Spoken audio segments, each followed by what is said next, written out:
Hello everyone, welcome back to दिराना academy. सबसे पहले तो आप लोगों के लिए जैसे मैंने प्रॉमिस किया था कि मैं इस साल क्लास 11 एंड 12 फिजिक्स के जो वीडियोस है वो अपलोड करूंगा। तो आज मैं आपके लिए क्लास 11 फिजिक्स की जो एक वीडियो है वो अपलोड कर रहा हूं। आई होप आपको इसके थ्रू क्लास 11 की तैयारी करनी आसान हो जाएगी। देखिए, मैं ऑलरेडी क्लास 11 की वीडियोस डाल रहा था, बट बहुत कम मतलब मैंने वीडियोस अपलोड करी हैं। मैंने एक्चुअली पहला यूनिट जो है, जो कि dimensional analysis and significant figures वाला, वो अपलोड कर दिया था। दूसरा यूनिट जो कि काइनेमेटिक्स है, जिसके अंदर काफ़ी मोशन इन वन डायमेंशन के बारे में, प्रोजेक्टाइल मोशन, वेक्टर्स, उनके रिलेटेड भी वीडियो मैं ऑलरेडी अपलोड कर चुका हूँ। तो अगर आपने वो वीडियो नहीं देखी है तो काइंडली पहले तो आप जल्दी से प्लेलिस्ट में जाइए। वहाँ पे ऑलरेडी सबकी प्लेलिस्ट बनी हुई है। वहाँ पर आप एक एक करके सारी वीडियोस को देखकर उन चैप्टरों की तैयारी कर सकते हैं। आज के लेक्चर के अंदर मैं कैनेमेटिक्स का ही एक पार्ट है, that is uniform circular motion, उसको स्टडी करने वाला हूँ और उसी के बारे में मैं सारी बातें यहाँ पे डिटेल में समझाऊंगा। एक बात मैं आपको पहले क्लियर कर दूं, जो भी मैं यहाँ पर पढ़ाऊंगा वो सीबीएसई एंड आईसीएसई, जिसको हम आईएससी बोलते हैं 11th-12th के अंदर, उन दोनों के लिए एप्लीकेबल है। तो ये बिल्कुल भी मैंने फ़र्क नहीं किया कि ये स्पेसिफिकली सीबीएसई वालों के लिए है या ये स्पेसिफिकली आईएससी वालों के लिए है। अगर मुझे स्पेसिफिकली कोई सीबीएसई या आईएससी के न्यूमेरिकल या क्वेश्चन करवाने होंगे तो उसके लिए एक स्पेसिफिक वीडियो बनाऊंगा मैं। अदरवाइज जब जब मैं यहाँ पे ऐसे कोई भी वीडियो डालूंगा जिसमें मैंने कोई स्पेसिफाई नहीं किया है कि ये सीबीएसई का है या मेरे आईएससी का है, तो उसका मतलब यही है कि ये जो पर्टिकुलर वीडियो है वो दोनों के लिए एप्लीकेबल है और क्वेश्चन आपने जो जो मैं यहाँ पे कराऊंगा वो सारे आपने प्रैक्टिस करने हैं। तो वीडियो की शुरुआत करने से पहले जल्दी से पहले तो आप अपनी नोटबुक ले आइए, साथ साथ नोट्स भी बनाइए, साथ साथ स्टडी करिए। मेरी पूरी ट्राई रहेगी कि at the end of this video आपको ये टॉपिक भी आए और आपके नोट्स भी बन जाए। तो बिना कोई टाइम वेस्ट किए चलिए शुरू करते हैं।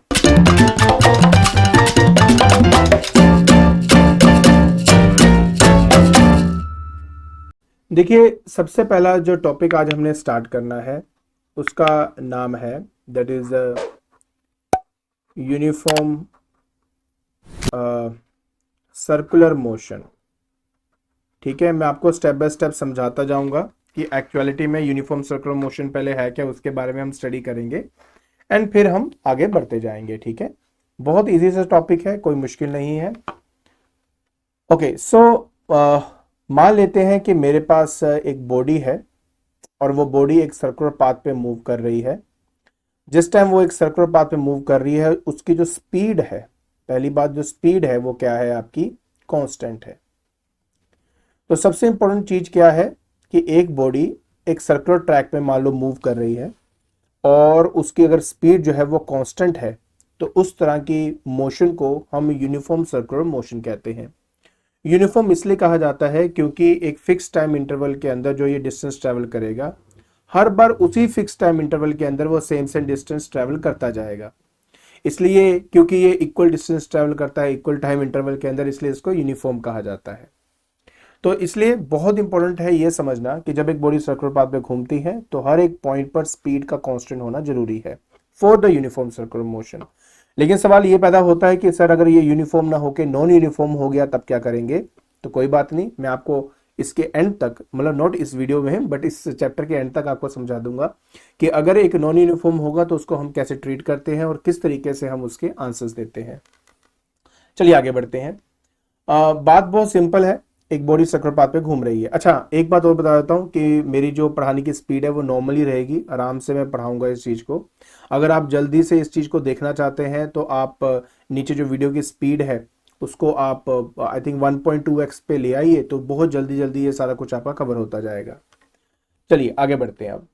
अब देखिए, अगर एक बॉडी सर्कुलर पाथ में घूम रही है तो मैं यहाँ पर ना कुछ पॉइंट कंसिडर करता हूँ, जैसे कि ये ए पॉइंट ले लिया, यहाँ पे बी पॉइंट ले लिया और मानते हैं कि ये जो बॉडी है ये हमारा एक एंटी क्लॉकवाइज डायरेक्शन में घूम रहा था। तो अगर मैं ए पॉइंट के अंदर अपने उस ऑब्जेक्ट की वेलोसिटी को अगर शो करना चाहता हूं, तो वेलोसिटी एक वेक्टर क्वांटिटी है और एक वेक्टर क्वांटिटी को रिप्रेजेंट करने के लिए ऑन अ सर्कुलर ट्रैक या on a curved path we have to make a tangent at that point. तो क्योंकि हम एंटी क्लॉकवाइज डायरेक्शन में घूम रहे हैं तो ए पॉइंट पर मैं ऐसे ऊपर की तरफ एक टेंजेंट ड्रॉ करूंगा, तो यहां पर ये velocity of of an object या ऑफ अ बॉडी बता रहा है एट पॉइंट ए। उसी तरह अगर मैं बी पॉइंट की बात करूंगा तो बी पॉइंट पर अब जो वेलोसिटी होगी वो ऐसे शो होगी। एक बात समझने की कोशिश करें कि जो वेलोसिटी होती है, अगर मैं वेलोसिटी को ध्यान से समझूं तो वेलोसिटी एक वेक्टर क्वांटिटी है जिसमें मैग्नीट्यूड होगा, ऑफ कोर्स, जिसमें डायरेक्शन होगा। तो जो भी इसका मैग्नीट्यूड होता है उसको हम स्पीड कहते हैं। तो मैग्नीट्यूड तो यहाँ पे बिल्कुल कांस्टेंट है, क्योंकि मैं ऑलरेडी बता चुका हूँ कि यूनिफॉर्म सर्कुलर मोशन का मतलब यही होता है कि बॉडी एक कांस्टेंट स्पीड से मूव करे। लेकिन अगर आप इसके डायरेक्शन की बात करें तो जो इसका डायरेक्शन है वो लगातार क्या हो रहा है, चेंज हो रहा है। क्योंकि इसकी डायरेक्शन में लगातार चेंज आ रही है, इसलिए ये जो वेलोसिटी है ये एक वेरिएबल वेलोसिटी बन जाती है। वेरिएबल का मतलब होता है कि वेलोसिटी में लगातार चेंज आता जा रहा है। अब क्योंकि वेलोसिटी में लगातार चेंज आ रहा है विद रिस्पेक्ट टू टाइम, इसलिए ये जो मोशन है इसको मैं एक एक्सेलरेटेड मोशन भी कह सकता हूं। आप जानते हैं जब हम एक्सेलरेशन की बात करते हैं तो हम कहते हैं ना कि वो होती है change in velocity upon time taken. तो अगर वेलोसिटी में चेंज आ रहा है विद रिस्पेक्ट टू टाइम तो इसका मतलब क्या हुआ, ये एक एक्सेलरेटेड मोशन हुआ। इसलिए कहा जाता है कि यूनिफॉर्म सर्कुलर मोशन को एक एक्सेलरेटेड मोशन भी कहा जाता है। आई होप आपको ये बात अच्छी तरह समझ में आ गई होगी। चलिए अब हम कुछ बेसिक टर्मिनोलॉजीज के बारे में बात करते हैं।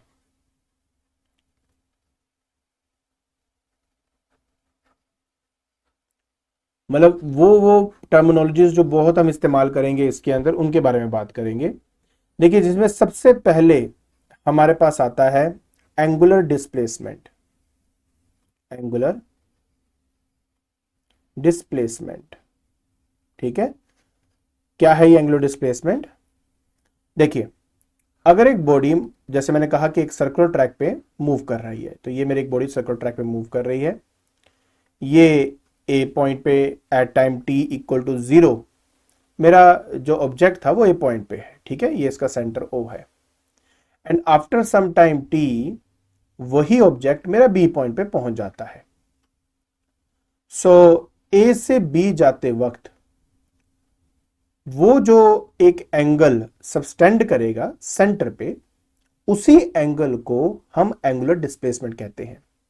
तो यहां पर ये जो एंगल आप थीटा देख रहे हो, इस थीटा एंगल को ही हमने एंगुलर डिस्प्लेसमेंट का नाम दिया।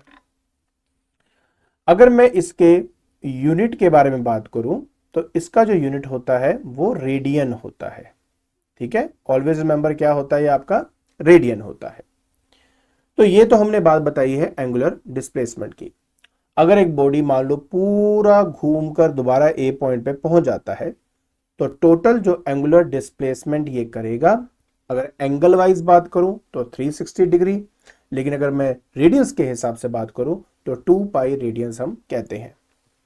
हमेशा याद रखें कि हमारे पास जो 180 डिग्री जो होता है, ठीक है, वो पाई रेडियंस के बराबर होता है, ठीक है। किसने बराबर होता है? पाई रेडियंस के।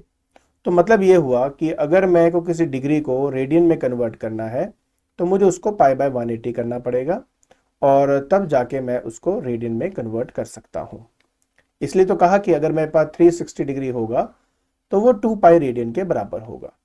तो इस तरीके से आप आसानी से इस चीज को कन्वर्ट कर सकते हैं। क्लियर हो गया? तो ये मेरा सबसे पहला जो टर्मिनोलॉजी है वो हमने यहाँ पे स्टडी किया है। अब हम बात करेंगे नेक्स्ट टर्मिनोलॉजी के बारे में। इसको बोला जाता है आपकी एंगुलर वेलोसिटी, ठीक है। क्या कहते हैं? Angular velocity. और हम इसको ओमेगा से रिप्रेजेंट करते हैं। So this is not W, this is omega. पहले तो ये बात ध्यान से समझना, ठीक है। तो जब हम एंगुलर वेलोसिटी के बारे में बात करते हैं तो इसका जो फॉर्मूला होता है, या इसका मतलब क्या है, जैसे आप उन्हें वेलोसिटी के बारे में जानते हो कि डिस्प्लेसमेंट ओवर टाइम होता है, तो इस केस में ये हो जाता है एंगुलर डिस्प्लेसमेंट ओवर टाइम। तो इसको लिख लीजिए अपने साथ साथ, इसको हम बोलते हैं एंगुलर डिस्प्लेसमेंट ओवर टाइम। अब एंगुलर डिस्प्लेसमेंट को हम थीटा से रिप्रेजेंट करते हैं और टाइम को टी से रिप्रेजेंट किया जाता है।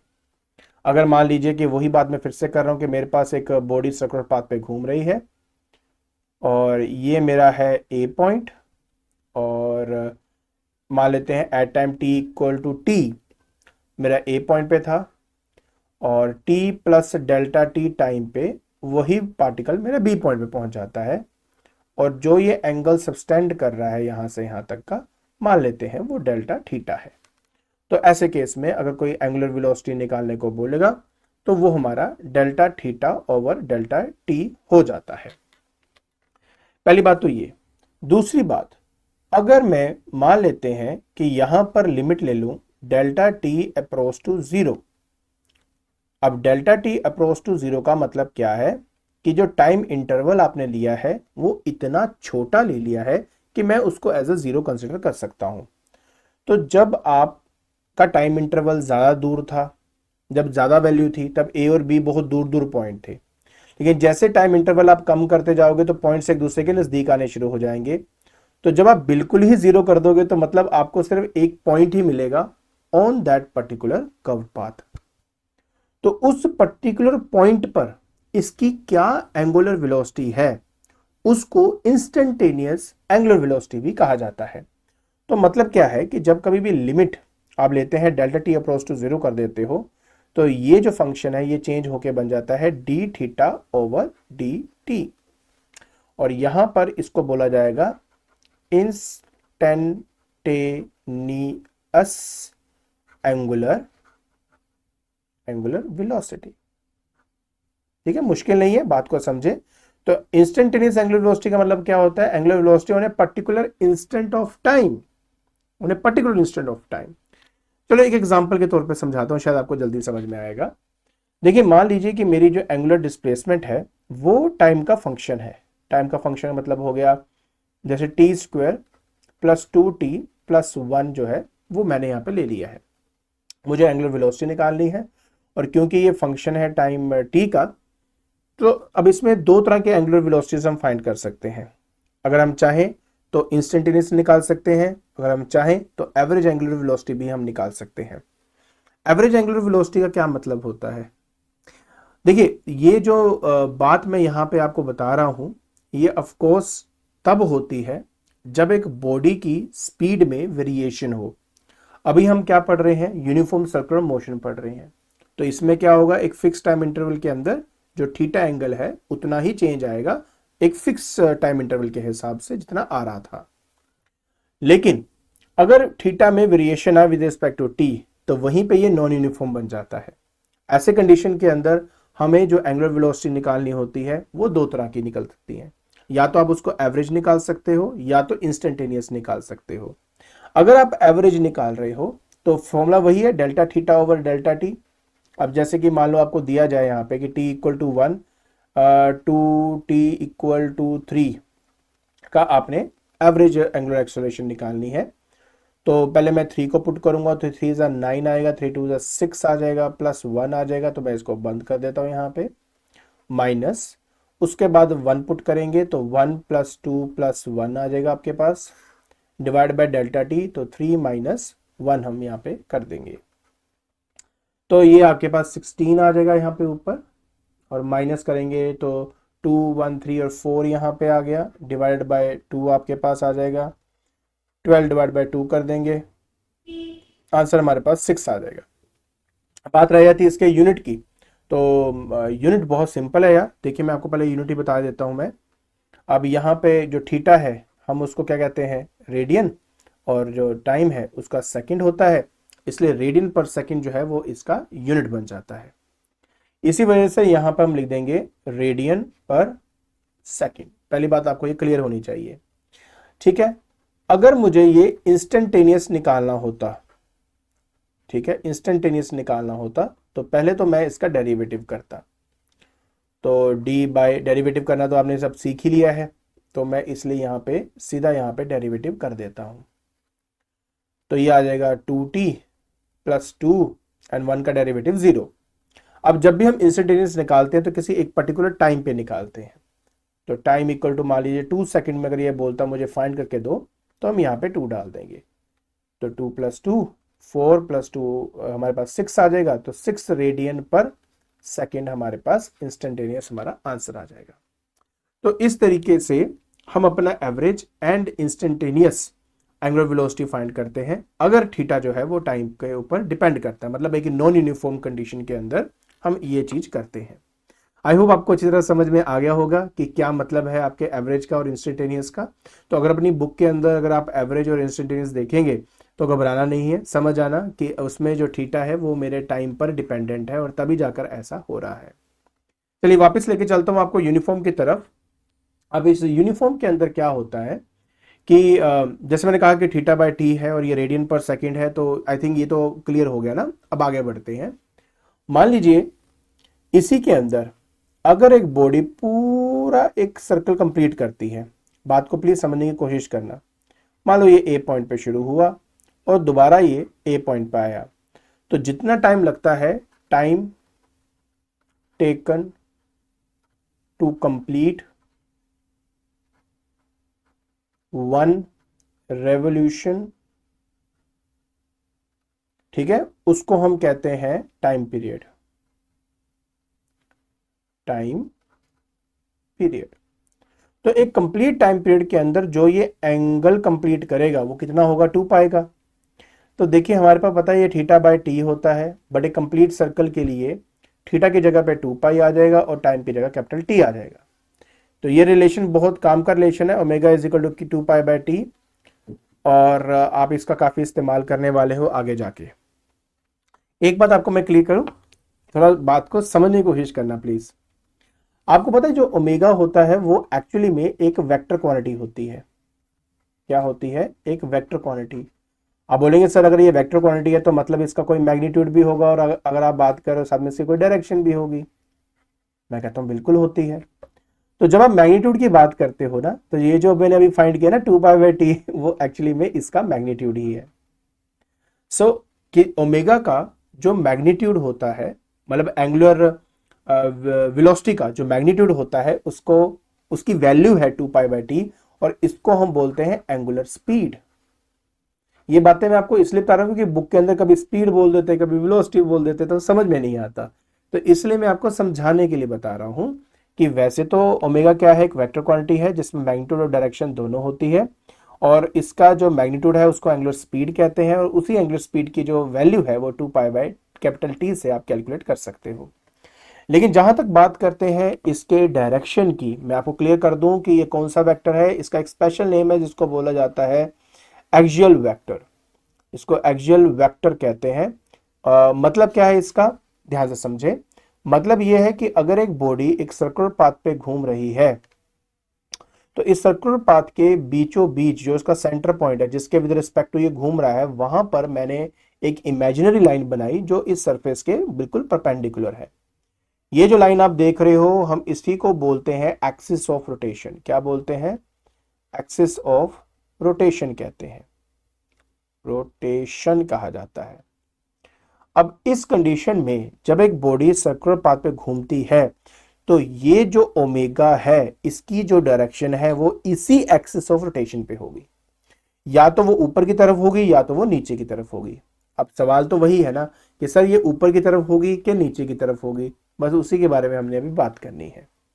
देखिए अगर ये, वैसे तो इसके लिए राइट हैंड रूल जो हम इस्तेमाल करते हैं, राइट हैंड रूल क्या बोलता है कि जिस तरफ आपकी बॉडी रोटेट करती है उस तरफ अपनी जो फिंगर्स हैं उनको कर्ल कर दीजिए, और जो थंब है वो डायरेक्शन बताएगा उस पर्टिकुलर वेक्टर का।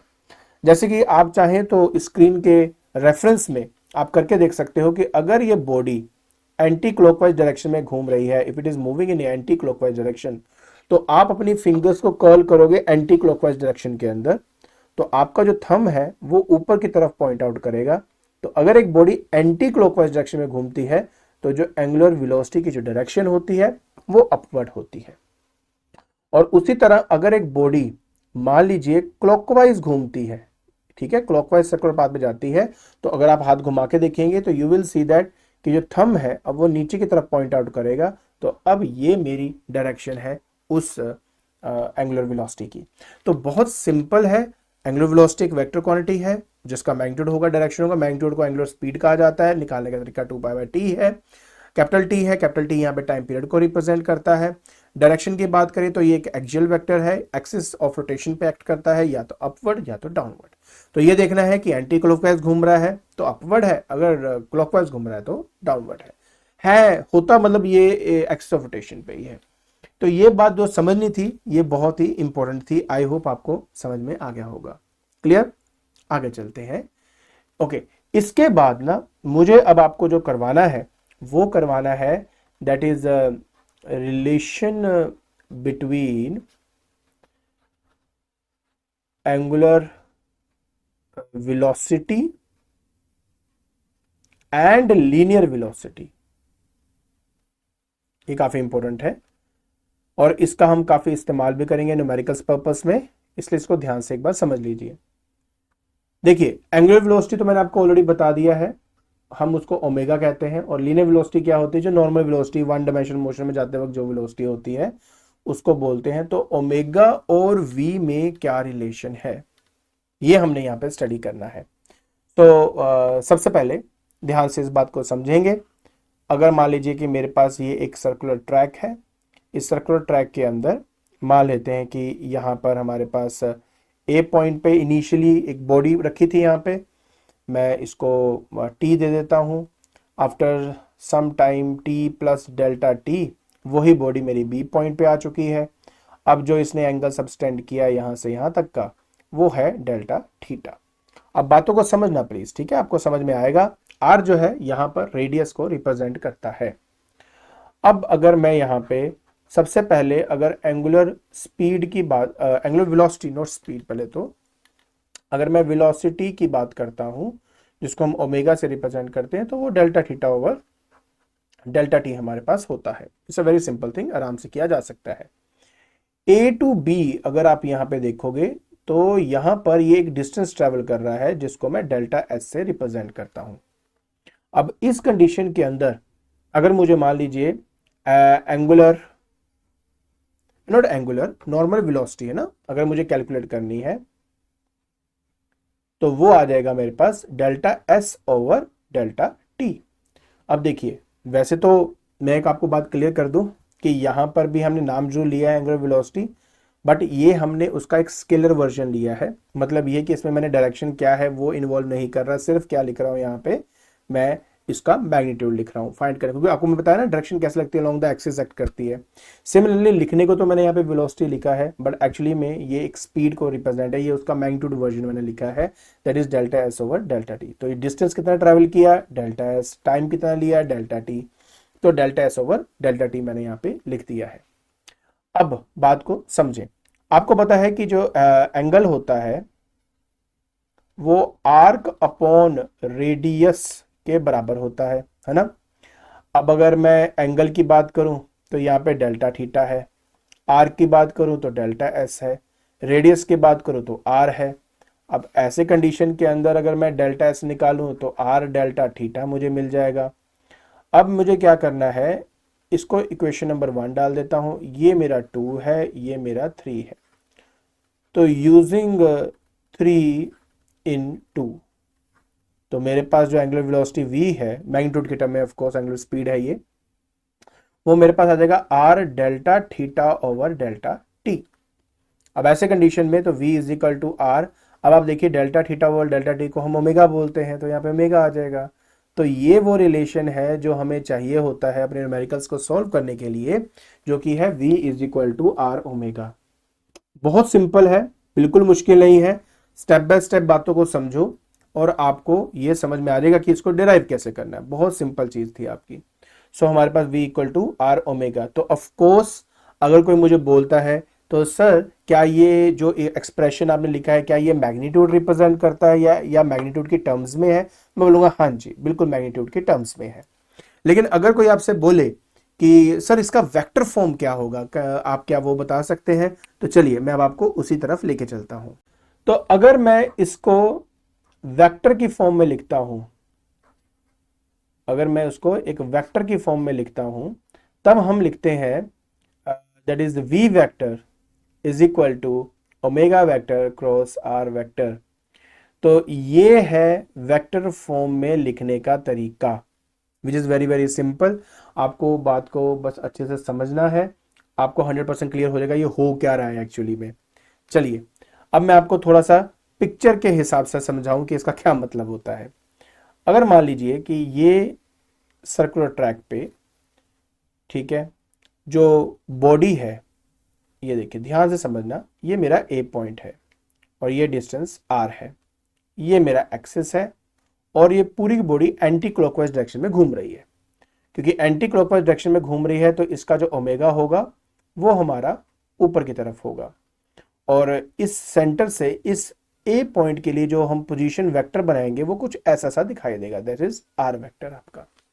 अब क्योंकि एक एंटी क्लॉकवाइज डायरेक्शन में आपका घूम रहा है और इसने क्या बोला है, ओमेगा क्रॉस आर, तो मैंने आपको जब वेक्टर रूल कराया था, क्रॉस प्रोडक्ट करवाया था, तो उससे मैंने कहा था ना कि हम अपने राइट हैंड रूल से किसी भी रिजल्टेंट वेक्टर, जो रिजल्ट आता है दोनों के क्रॉस प्रोडक्ट्स का, उसकी डायरेक्शन पता कर सकते हैं। करना क्या है, क्योंकि ओमेगा क्रॉस आर है तो अपनी फिंगर्स को पहले आपने ओमेगा की तरफ रखना है और आर की तरफ उसको बेंड कर देना है। किस तरह रखना है, ओमेगा की तरफ रखना है, अलोंग द एक्सिस अपने आप उंगलियों को रखोगे और आर जो है वो राइट साइड में है तो राइट साइड में टर्न कर दोगे, और जो थंब है वो थंब मुझे डायरेक्शन देगा इन दोनों के क्रॉस प्रोडक्ट का।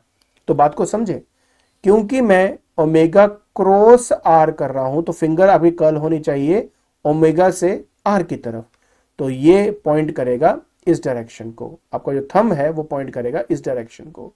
तो देखिए ये है वेलोसिटी की डायरेक्शन।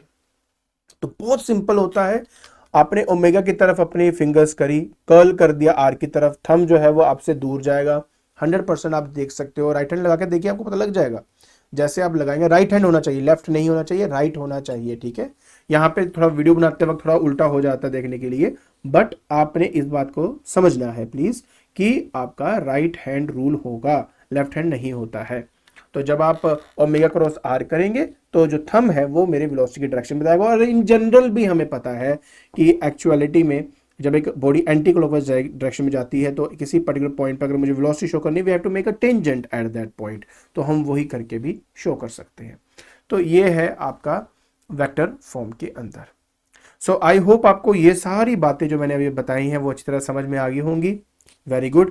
अब इस चीज को और अच्छे से समझने के लिए मैं आपके लिए 2 न्यूमेरिकल्स लेके आया हूं। जल्दी से हम वो न्यूमेरिकल को सॉल्व करते हैं और फाइनली आपका ये जो पूरा टॉपिक है, ये वाला टॉपिक जो है आज का लेक्चर है वो यहीं पे खत्म हो जाएगा। तो जल्दी से न्यूमेरिकल्स करना, उसके बाद जाना, ठीक है। चलिए न्यूमेरिकल करते हैं।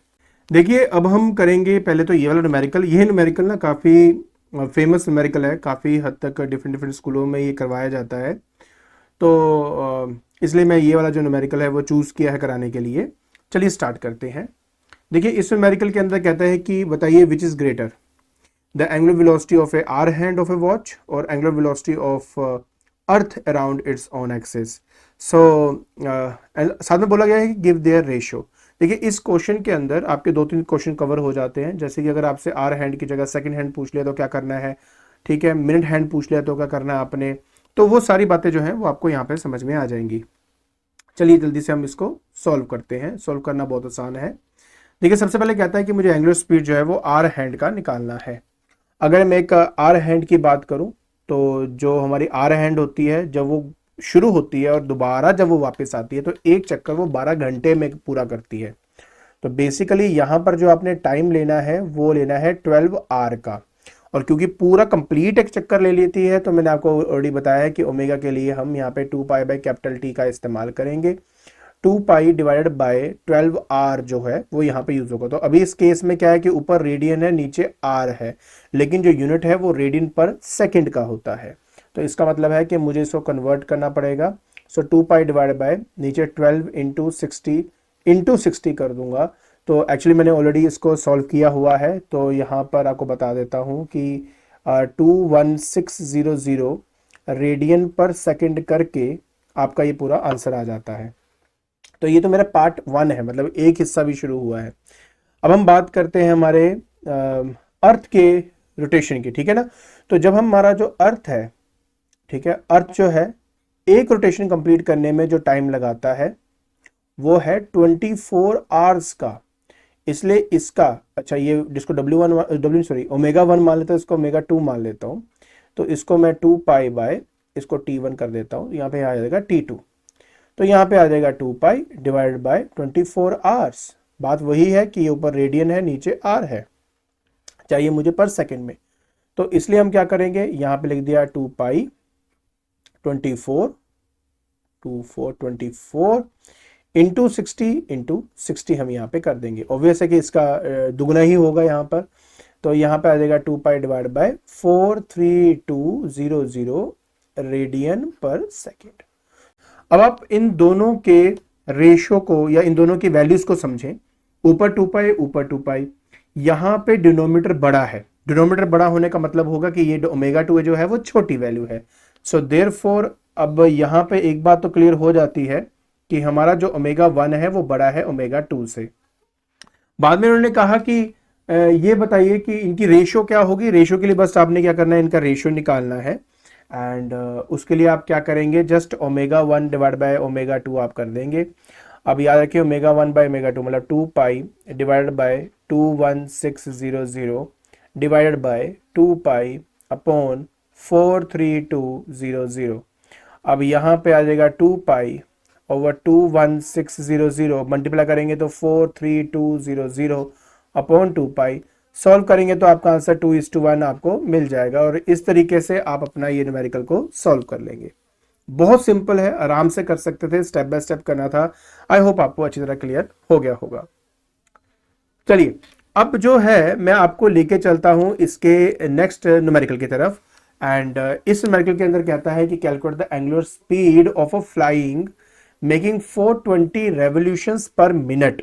अच्छा, अब यहां पर ना मैं आपको ये कराने से पहले एक चीज और करा देता हूं जिसको बोलते हैं एंगुलर फ्रीक्वेंसी। वो भी नहीं, उसको बोलते हैं फ्रीक्वेंसी।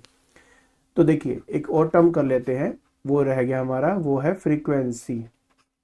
फ्रीक्वेंसी का मतलब क्या होता है, देखिए जहां तक टाइम पीरियड की बात थी तो उसका मतलब क्या था, कितना टाइम लगता है एक रेवोल्यूशन कंप्लीट करने में। तो यहां मतलब होता है कि कितने नंबर ऑफ रेवोल्यूशन, ठीक है, और रोटेशन इन 1 सेकेंड। तो 1 सेकेंड के अंदर कितने नंबर ऑफ रेवोल्यूशन या रोटेशंस लिए हैं किसी बॉडी ने, उसको हम कहते हैं फ्रीक्वेंसी। फ्रीक्वेंसी को रिप्रेजेंट किस सिंबल से करते हैं, न्यू से रिप्रेजेंट करते हैं। और जो न्यू है आपका, जो न्यू होता है वो एक्चुअली में 1 बाय टाइम पीरियड के बराबर होता है। तो एक तो ये आपने याद रखना है, क्या होता है, 1 बाय टाइम पीरियड के बराबर होता है। अगर आपको याद हो तो omega is equal to 2 pi by t के बारे में हमने पढ़ा था। और 1 बाय टी क्योंकि न्यू के बराबर होता है, इसीलिए ओमेगा आपका 2 पाई न्यू के बराबर भी हो जाता है। तो अगर आप एंगुलर वेलोसिटी निकालना चाहते हो, फ्रीक्वेंसी अगर दी हो, उस केस में तब आपने सिर्फ 2 पाई से मल्टीप्लाई करना है और आपको आपकी एंगुलर वेलोसिटी मिल जाएगी। एक बात हो, यहां पे अगर मैं यूनिट की बात करूं तो 1 बाय टी जो है इसको मैं 1 बाय सेकेंड भी लिख सकता हूं। तो मतलब सेकेंड इनवर्स इसका यूनिट है, हर्ट्ज इसका यूनिट होता है, या फिर एनीथिंग पर second. If I say anything पर सेकेंड, एनीथिंग के अंदर ऊपर क्या आ जाता है, नंबर ऑफ स्पोक पर सेकेंड, मतलब रेवोल्यूशन पर सेकेंड, रोटेशन पर सेकेंड, कुछ भी हो, बट रेडियन नहीं होना चाहिए यूनिट में। अगर ये रेडियन पर सेकेंड हो गया तो फिर वो ओमेगा है। उसके अलावा कुछ भी पर सेकेंड अगर दिया गया है तो समझ जाना कि वो आपकी नॉर्मल फ्रीक्वेंसी है। ठीक है, तो इस बात को समझना। अब मैं आपको आगे ले जा सकता हूं। चलिए हम ये न्यूमेरिकल कर रहे थे। अब यहां पे कहता है कि calculate the angular speed of the flying wheel making 240 revolution पर मिनट। तो पहले ये क्या दिया हुआ है ये समझना बहुत इंपॉर्टेंट है।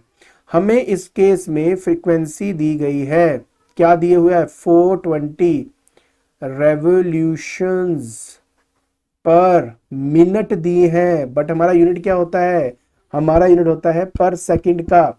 तो हम क्या करेंगे, ऑब्वियस है कि इसको हम कन्वर्ट करेंगे। तो ये आ गया रेवोल्यूशंस पर 60 सेकंड कर दिया जाएगा। अब ऐसे करेंगे तो सॉल्व किया हुआ है हमने यहाँ पे। चलो एक काम करते हैं, उसको एज इट इज ही रहने देते हो। पहले 7 से गया ये आपका 7 रेवोल्यूशंस पर सेकंड आ चुका है। तो अब ये मेरे पास क्या हो चुका है, ये मेरी फ्रीक्वेंसी आ गई है यहाँ पे। अब मुझे क्या करना है, नेक्स्ट स्टेप क्या है मेरा, नेक्स्ट स्टेप है कि मेरे को एंगुलर स्पीड निकालनी है। एंगुलर स्पीड आपको बताया था क्या होता है, it is a magnitude of angular velocity, जो कि क्या होता है 2 पाई बाय टी होता है। बट अगर फ्रीक्वेंसी दी हो तो फॉर्मूला हो जाता है 2 पाई न्यू। अब यहाँ पे 2 पाई आपने लेकर साथ में न्यू 7 आपने लिखना था। अच्छा, अब पाई की वैल्यू क्या होती है? पाई की वैल्यू होती है 22/7 और ऊपर 7 है, 7 से 7 कट गया तो आंसर क्या आ गया? 44। और यूनिट क्या था? रेडियन पर सेकेंड। और इस तरह से आप अपना ये वाला न्यूमेरिकल सॉल्व कर लेते हो। ऐसे न्यूमेरिकल आपके 1 मार्क 2 मार्क कर इन्हीं टर्म्स में आते हैं, बट आई होप आपको ये सब समझ में आ गया होगा। ठीक है, तो आज के लेक्चर के अंदर हमने फाइनली स्टार्ट कर लिया है अपना यूनिफॉर्म सर्कुलर मोशन एंड उसके रिलेटेड कुछ बेसिक टर्मिनोलॉजीज के बारे में हमने स्टडी किया। आने वाले लेक्चर के अंदर मैं ट्राई करूंगा कि आपका ये पूरा चैप्टर खत्म कर दूं, मतलब ये वाला पार्ट जो है पूरी तरह खत्म कर दूं और इसके रिलेटेड जो न्यूमेरिकल है वो डिस्कस कर लूं। और अगर आपको ये वीडियो पसंद आ रही है तो please like it, share it and subscribe it. आज के लिए बस इतना ही।